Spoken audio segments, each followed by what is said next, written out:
In today's video, I'm going to teach you how to fix the issue of Steam being stuck in offline mode in just 5 minutes. Steam is an essential platform for gaming enthusiasts worldwide, and encountering issues like this can be quite a hassle.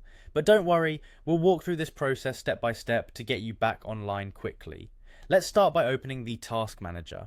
Accessing the Task Manager is straightforward. If you're using a Windows PC, you can do this by pressing Ctrl plus Shift plus ES key simultaneously. Alternatively, you can right click on your taskbar and select Task Manager from the context menu.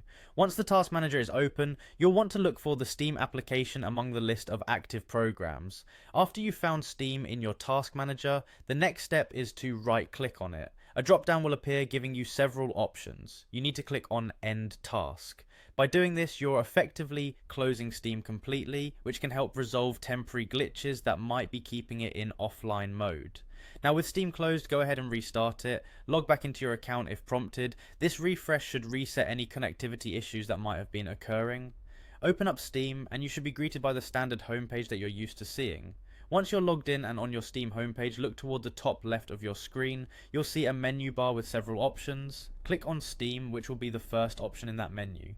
This will open up a variety of settings and options related to your Steam experience. In the drop down menu that appears, you're going to want to click on Go Online. Selecting this option prompts Steam to attempt to connect to its online servers. If there aren't any underlying connection issues like firewall restrictions or internet outages, Steam should transition from offline to online mode seamlessly. And there you have it. By following these steps, you should have successfully resolved the issue of Steam being stuck in offline mode. If you still experience problems, make sure your internet connection is stable and check your firewall settings to ensure Steam is not being blocked. Thank you for tuning in to this quick guide. If you found this video helpful, don't forget to like and subscribe for more troubleshooting tips and tech guides. Happy gaming, and see you next time.